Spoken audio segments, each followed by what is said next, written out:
Okay. Good afternoon, everyone, and welcome to another episode of College and Career Pathways, where every Monday, Wednesday, and Friday at 2 p.m., we provide you with information on various colleges and universities, financial aid resources, trade school programs, skilled trade professions, employment opportunities, career exploration, and career readiness skills, all designed to help you make the best career decisions possible. I'm Tony Curitin, your host, and today we will be talking about financial aid or the FAFSA application. TRiO Education is an organization that we are partnered with that provides free assistance in preparation for your FAFSA application. They assist you going step by step, line by line, if you need that type of guidance to go through the actual online application and help you successfully complete it so that you can get the maximum award possible. And they do all of this for free. In addition to helping you or assisting you with your FAFSA application, they also provide college and career advising.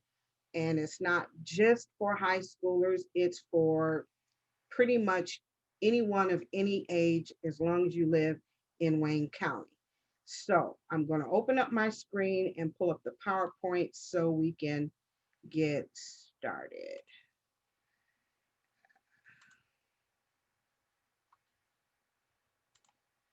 Okay, so TRiO Education is a organization that's based out of Wayne State.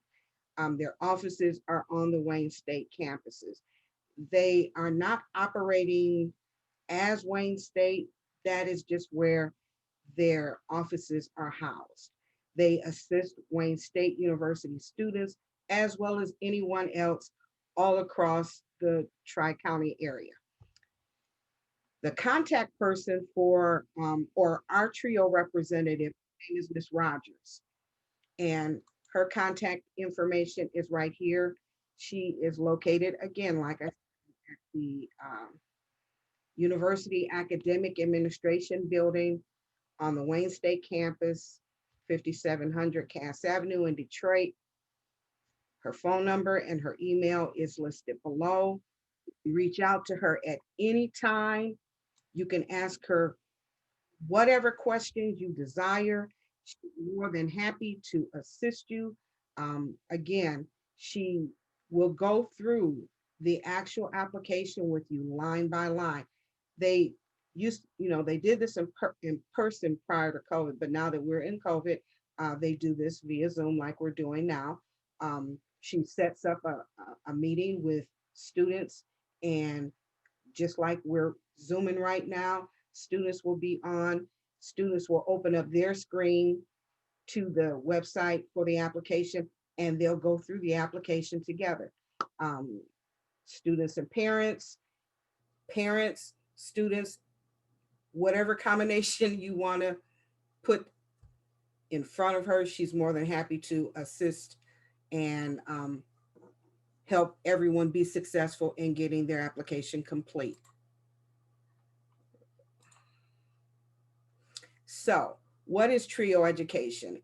TRiO Education is a federally funded program, and they are designed to assist high school students as well as some adult students that have not aged out of the program, the high school program.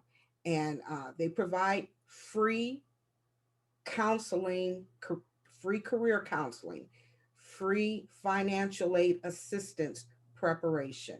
If you want to go to college, they'll help you research that, help you put your applications in. If you want to go to trade school, they will research those and help you put your applications in there.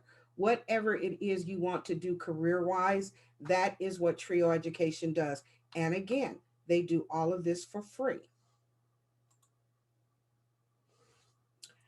Again, TRiO is partnered with our program as well as many other programs all across the Tri-County area, and they go in and provide their services to uh, staff students and assist them in whatever career goals students are trying to reach, whether it is college or trade school or employment. They assist you with helping you figure out how to together a resume, how to interview, proper techniques for that. They go over soft skills with you, instruct you on how to resolve conflicts, how to uh, communicate effectively with your coworkers and your employers. Um, Very good organization. We have been partners. We have been fortunate to be partners with them for since 2015. I've been I've been partnered with them and providing our students with access to their program so that they can get the assistance that they need in whatever it is they need with regards to their career. Some of the services they provide listed here, again, financial aid preparation. They assist you in actually preparing the actual application as well as getting or obtaining your FAFSA ID, which is the first stage of filling out your FAFSA application. They help you understand the report that you receive once you submit the application, and they send a report back letting you know what award you're eligible for, and they go through that and explain all of that to you so that you will have a complete and thorough understanding of what it is that you're about to undertake and how that will assist you in um, your tuition expenses, your books, and all of those needs. Um, they educate you, they provide you with verification. Um, Students that find themselves in a position where they're homeless, that is what the McKinney-Vento Act is referring to. They will help and work with that student to provide the necessary documentation so that they can apply for financial aid as well.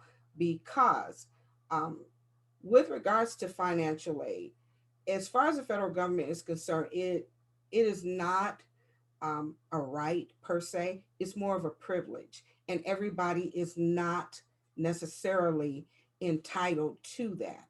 And so, with that being said, they have very strict rules and regulations on what is acceptable and what isn't. And so, one of the things that is required is for you to be able to uh, provide a stable household address that you're living at and be able to determine and show who is supporting you. And that can be a gray area because a lot of times you'll have students that are not at home, and so they're like, well, I support myself, but they don't work. Well, through the McKinney-Vento Act and the documentations that TRiO helps students obtain, they can prove and provide that information to the federal government so that that student can receive federal aid. Again, they provide assistance in helping you in college as well as trade school. They help even for students who don't really know what it is they want to do. They will go through the process in helping that student narrow their scope so that they can kind of make their way towards a career and progress that way. Nothing, of course, is written in stone and you can always change, but they give you as much direction as possible to help you be as successful as possible. They also provide fee waivers. Um, when you fill out college applications, when you take the SAT and the ACT, there are 4 spaces in the application where you can list 4 different colleges that you're interested in going to. And those applications will be put in for free. But say you decide, you know what, I changed my mind. I want to go to a 5th college that I didn't list.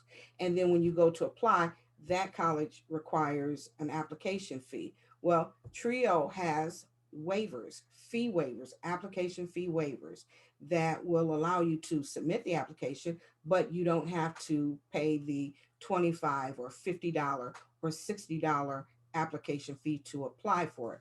Because college application fees, they can be quite expensive, and they can total up readily. That's why it's important for a student to kind of focus and narrow what they want to do. That way they can eliminate, you know, and a lot of kids think, mainly because they don't know that there are fees involved. Well, I'll just apply for all of these. Well, no, you don't want to apply for all. Apply for the ones that you really want to go to, because there may be fees involved in that. But going through TRiO Education, if you partner with them, they will assist you with that and helping to remove some of those application fees. They will also help you research scholarships and grants, because sometimes federal aid isn't enough. The current award for this year is 63, just a little bit above $6,300. And if you're going, especially if you're not going to a community college, but you're going straight to a university, your college expense for 1 year is going to be at least twice, maybe even three times that amount, especially if there's room and board involved.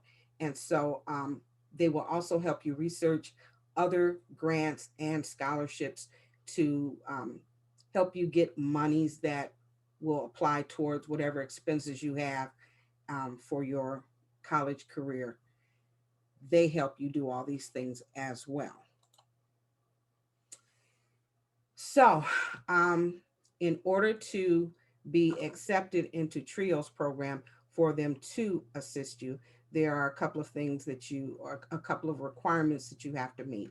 You have to be a citizen or a permanent resident of the United States, and you have to reside in Wayne County.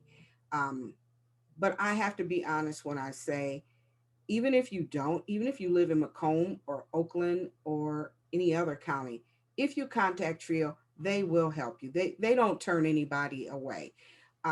They stipulate Wayne County because that's what their grant is issued for, but they don't ever turn anybody away. So if you have a student, or if you know someone who needs assistance, but they don't stay in the Wayne County area, don't worry about that. Give them a call anyway. They're more than happy to um, assist you. Again, there is no cap on it, age wise. They're helping high school seniors, high school juniors, but they also help students that have already graduated or have not graduated but can get into programs where they can utilize their GED, or even some programs that don't even require a GED or a high school diploma. They will work with that student and help them figure out what it is they want to do, and get them in whatever programs that they do qualify for.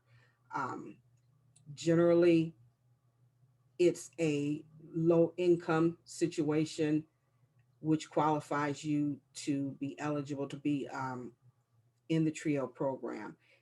The majority of our students enrolled qualify for that because they fit that Title I at-risk student qualification.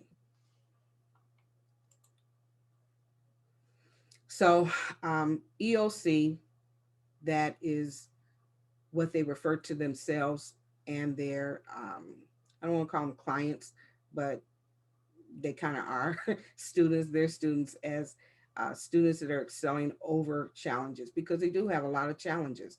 They are trying to overcome a lot of issues in order to enroll in college. You, it's not something you can take for granted. Everyone is not in a position where they can go. And so that's what TRiO does, help remove as many obstacles as possible so that these students can enroll and be successful. Um, when you start out with their program, they do an intake assessment, which is just really an application that has all your contact information and Basically, they go over a plan with you based on the information that you give them and what you tell them. If you tell them, okay, I want to apply for financial aid, and these are the documents I have to do that, then they will go over that information with you and put that on your intake application. If you are a student that um, you want to go to trade school, maybe you don't want to go to college, um, and maybe your trade school doesn't take financial aid, because financial aid is available for some trade schools now. Some cosmetology schools you can utilize the Pell Grant for. Many of the barber colleges you can use the Pell Grant for, uh, and some other technical schools accept the Pell Grant as well.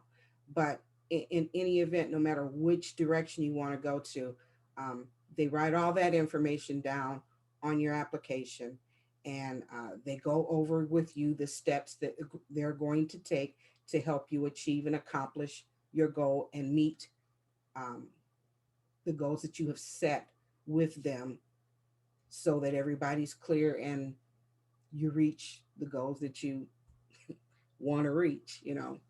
They go over all of that with you. It's private.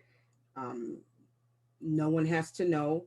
It's confidential. They don't share your information. Now that we are virtual, Ms. Rogers sets up independent Zoom meetings with each individual student, and you are one on one with her.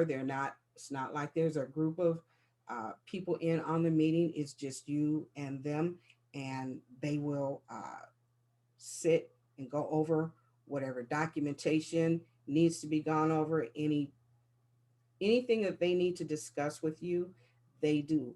And that's what the intake that will be within your um, intake assessment and on your documents. Again, there's Miss Rogers' email address and phone number that you can contact her at. And again, they talk about discovering ways to assist you and help paying for your further education, whether it be in college or a trade program. So, the free application for federal student aid, or FAFSA, can be found at the website listed there, https studentaid.gov.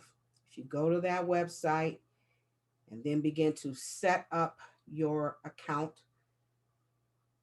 then you'll get started with filling out or answering the questions that they require in order for you to receive federal aid. The free application for federal student aid is online. They do have hard copies that you can print out and fill out that way if you want.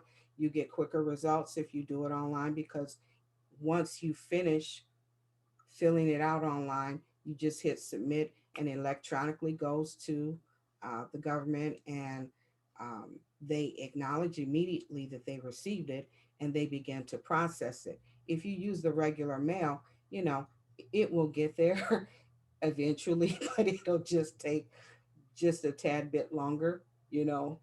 Um, and then we are currently in the middle of a pandemic, and the U.S. mail is being delayed. I'm not saying they're delaying it. I'm saying because of the pandemic, it is currently delayed, and so it's just best to utilize the online application and fill it out electronically and submit it electronically. It'll save a lot of time, um, especially seeing as we are in December and we're getting ready to go into the new winter semester. And if you're doing this and wanting to get this done for winter enrollment, then truly now is the time. Enrollment for the FAFSA started on October 1st.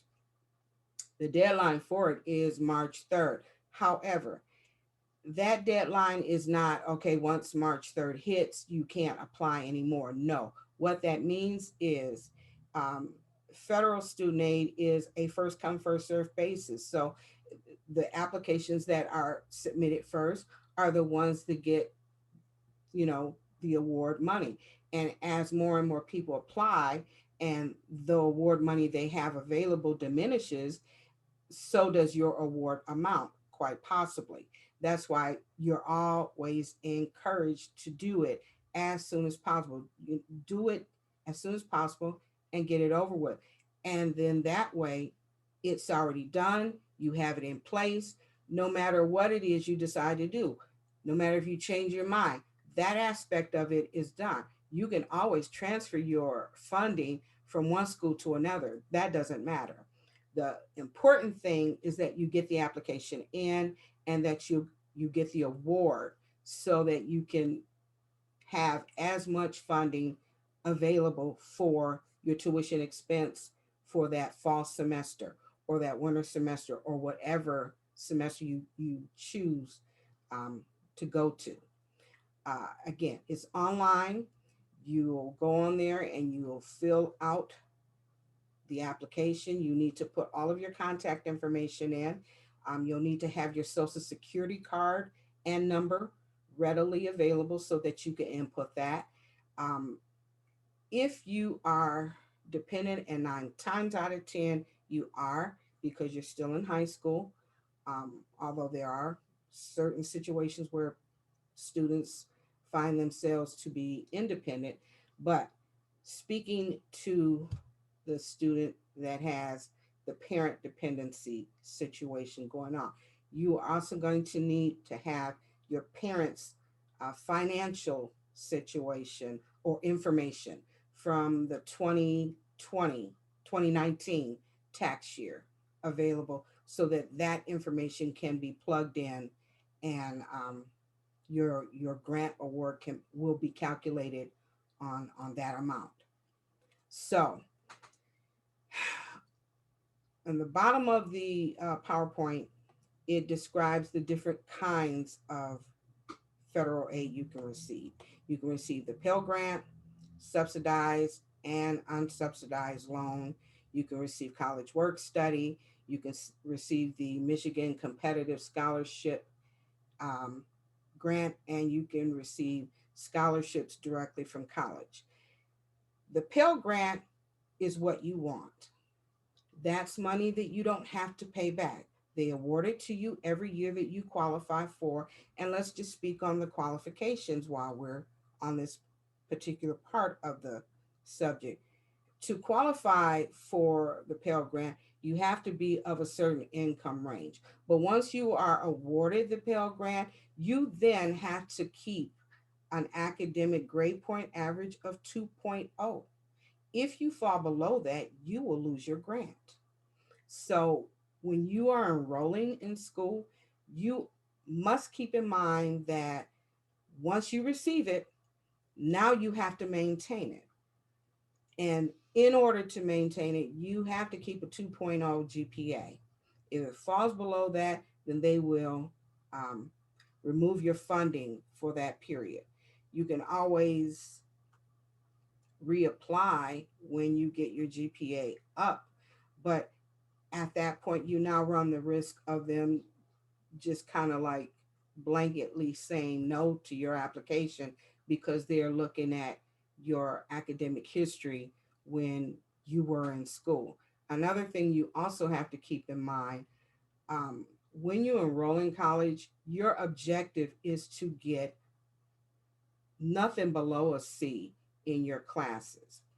Don't be that student that enrolls and then withdraws or drops because that affects your ability to receive the Pell Grant as well. When you enroll, do your research before you enroll in a class. Check the professor's um, approval rating, if you will. Talk to other students, look at what they say, make sure you have a good understanding before you enroll in any class because, again, dropping classes every semester affects your ability to receive an award for future semesters. The other option you have every semester, if the Pell Grant does not fully cover your tuition amount, you can get a student loan. I am so not an advocate for student loans because I don't believe a student should go into debt in order to receive their education. I do know that it can be a means to an end, but there are just other options I believe exist before one should take a student loan out, especially if we're talking community college, which is why I cannot stress enough.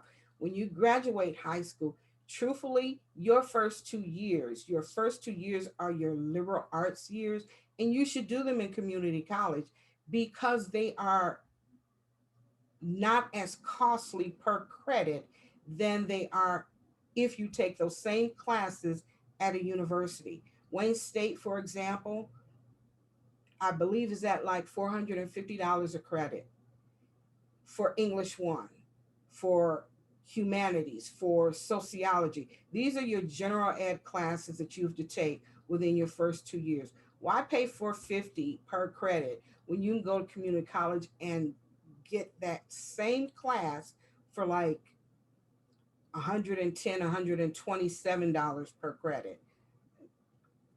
That is why you should not, you know, take out student loans, especially within the first 2 years.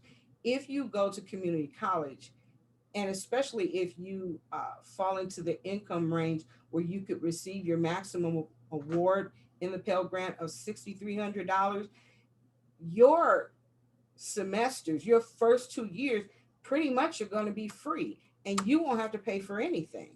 And then that way, when you get to your uh, junior year, then you're working on your major classes towards your bachelor's degree. Then maybe if you want to take out a student loan to help offset tuition expenses, you can you can do that, but definitely not in your first 2 years. I I would not advise that at all. Moving on. College work study is the next form of financial aid that a student can receive. Usually that comes connected to your Pell Grant award, um, but it doesn't affect your Pell Grant amount. They just kind of like carve out a certain dollar amount that you can utilize when you apply for a position on your college campus for work study, that they will allow you to earn some money towards your expenses in one of the work study jobs that they have available. Um, it it can it can be nice money to keep in your pocket. Um, Buy that occasional pizza, maybe fill that tank of gas, but it's not work study as in you can pay your rent on it. It's not like that. It's just like a little stipend, if you will, to help tide you over so that you're not, completely broke. But that's another option that you have under federal aid. Then there is the Michigan Competitive Scholarship and the TIP program. That is a grant award that students can receive if they have ever, at any point in their life, received Medicaid, or their parents received Medicaid for them. At any point for 2 consecutive years, they are now eligible to receive a grant award from the state. Now, in order to get that, you have to fill out the FAFSA first. You have to fill out the FAFSA to apply pretty much for any grant or scholarship program, whether it's on the state level, the local level, or even some private scholarships. They want that FAFSA application filled out because that information, it really does help them determine whether or not um, you qualify for any awards that they're offering. The last one, um, most colleges and universities have their own private scholarships that they offer. Some of them are merit-based, some of them are need-based. Merit-based means academic. You have to have a certain grade point average. You also have to write an essay on a certain topic, and it will your scholarship award will be evaluated based on that, and they will either award you or they won't. And then many of them are a need-based scholarship that, based on financial need, they offer scholarships for, you know, whatever. It will also be tied, or can be tied to, um, different fields of study. Like if you were to go into culinary arts, they may have a scholarship specifically for culinary arts students to go to, that is need based. So if you qualify for a need based FAFSA scholarship and the Michigan competitive scholarship, and you happen to be going into the field of culinary arts, you can then apply for that scholarship and receive those monies as well. So, um, whatever school you're interested in going to, make sure you look into their scholarship and grant programs specifically designed for those schools, because that could be additional monies that you can utilize to help you with your tuition expenses. The documents that you are going to need in order to apply for the federal grant, Pell Grant, Michigan Scholarship, no matter which one it is, these are the documents that you're going to need. You're going to need your social security number. You're going to need a driver's license. You're going to need, if you are um, foreign over here on a visa, you're going to need your alien registration card. Um, you're going to need the 2019 income statements from your parents' W 2 and their federal tax return. You're going to need your parents' social security number, their date of birth, if they're married, the date that they were married, if they're divorced, the date that they were divorced. And you're going to need their income statements.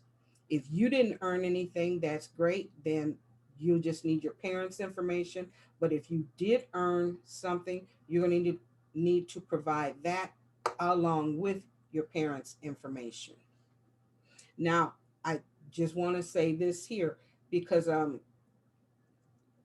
encountered in the past some parents that are reluctant to give their students their income information, and it's sensitive. I do understand there's a lot of identity theft. However, um, once you provide that information, it is secure. No one's going to steal it. But more importantly, they are only looking at this information to determine how much grant funding they're going to supply uh, the students with. They're not going to utilize that for any other purpose. They're not going to then take that information and then look you up and tie it and connect it to something else. It doesn't work like that. They only want the information so that they can determine how much of the Pell Grant that they're going to award each student. So you don't have to worry or fear that the information can then be utilized against you in some way, shape, form, or fashion. It doesn't work like that. So again, this is pictures of the documents that you're going to need. As you can see, you'll need the social security card, driver's license, the alien registration card, your W-2 forms, your tax form, the 1040 from 2019. These are all of the documents that will be needed when you go to fill this information out. It doesn't take but maybe 10 to 15 minutes from start to finish to complete if you have all your documents readily available. If you have some in one room and some in another location, then yes, it will take you considerably longer, but it is really not difficult to do. It's really just plug in a bunch of different numbers from the various lines of the documents that you'll be pulling these numbers from. It really is easy. I know seemingly it can be, slightly intimidating, but it is not that difficult at all. If you make a mistake and punch something in incorrectly, you can always go back in and adjust it, and make whatever changes that you need to make. It's just not that difficult if you want to attempt it alone. But if you don't want to attempt this alone, you have TRiO education that will go through this line by line with you, absolutely free. So, um, you're going to have to create your student ID. These This is your first step. This is the beginning of it. You're going to need to write this information down, because this is going to follow you all of your education career from this point forward. Whenever you apply for federal aid, they're going to use this same login information. And you need to keep one, and your parents need to set up one separately from you. So you have to have one, and your parents have to have one, and you need to keep both both login informations secure and readily available, because year after year, as you continue to apply for federal aid, this is the same login information that you're going to need, and you don't want to get locked out, and you don't want to have to go through the process of creating a new ID, because that can be kind of bothersome.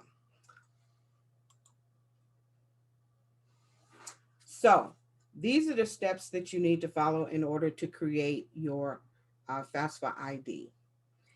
If you don't have a FAFSA ID when you go onto the website to apply for it, they're going to ask you to create one. And when you do, again, write it down, because this is the one that you're going to have to keep using over and over. They're going to ask you to provide a valid email address so that they can send you a verification. And from that, you're going to have to verify that the email account is valid. Once you receive that, then you'll be able to record um, the password that you create. And again, keep it secure, keep it handy, put it in the notes in your phone. That way you'll always have it, and it'll always be there readily for it.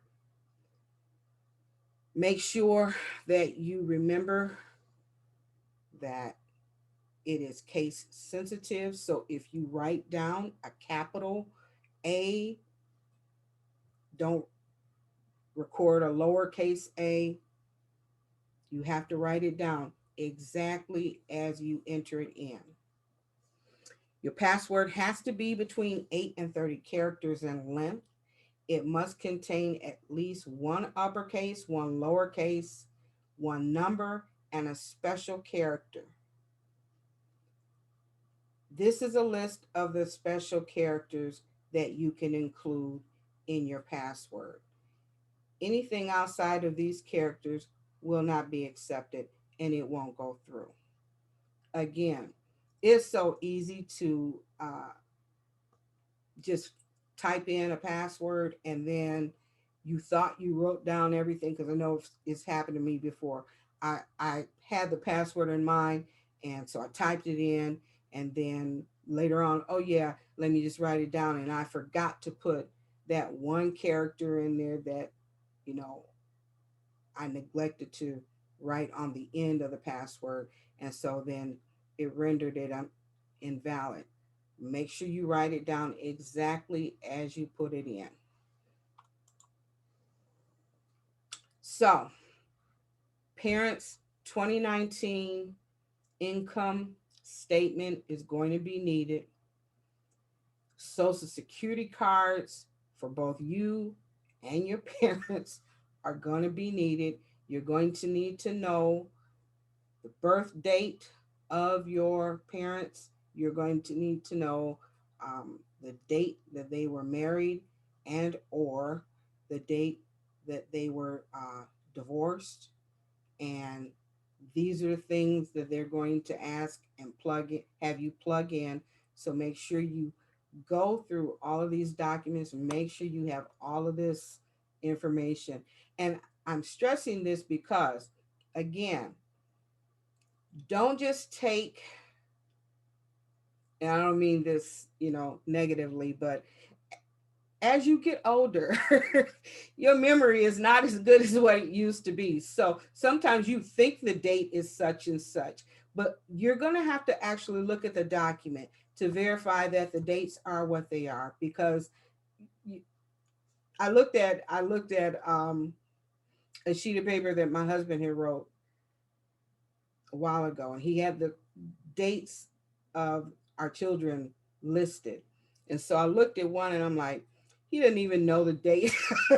He doesn't even know his daughter's birthday because he had a year that was not her birth year. So you might think that that's the year, but actually obtain your information from the actual documents. Don't just guess, don't just assume, and don't just rely on what you think you know. Actually look at the documents. That way you won't make any mistakes, because they catch all of that. They cross-reference all of that. And when it comes back, you know, rejected because they need you to correct this issue, correct that issue, it prolongs and delays your award. And then you have other submissions that submitted correctly that go or get in before you. And so now that can possibly reduce your award amount. So make sure you have all of these things readily available so that you can enter it in accurately and receive your maximum award amount. Again, Ms. Rogers is the university counselor for TRiO Education. She's the one that you will be contacting to assist you. Her number is 313-577-7769. Her email address is eg4994@wayne.edu. Again, she'll talk to you over the phone. She'll set up a Zoom meeting with you. All encounters are done virtually now because we're still in the middle of a pandemic. When you contact her, um, you should have your documents ready. If you don't, she'll happily go through them with you or go through what will be needed so that when you make your next contact with her, you'll have everything in place and you all can get started. If you have any questions um, with regards to what you may need or what the process is, you can reach out to her or you can reach out to me. I'll be more than happy to help you as well. I'm not going to help you line by line. I'm going to help you get a hold of Ms. Rogers and she'll help you line by line. So simple, it's not difficult. I know you think it may be intimidating, but truthfully, it's not. It'll be all right. You will fill it out. You have all your information. You take all your information and plug it in from all of your documents, so it'll be right. It'll be correct. And if by some chance, for whatever reason, something gets entered in wrong, again, no worries. You can fix it. All you have to do is just go in and make whatever adjustments that are necessary. And so that is um, my PowerPoint, and that is all the information I have about TRiO Education. Are there any questions? Yay. It means I was thorough.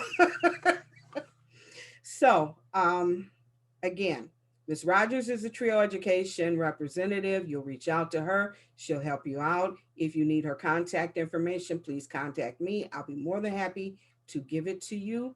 And if there aren't any questions, I'd like to thank everybody for joining me. I know this information is very helpful and is very needful. And I just cannot stress enough. Have your students, have your family members, have your friends now go online now and fill their application out for federal student aid, because it is first come, first serve.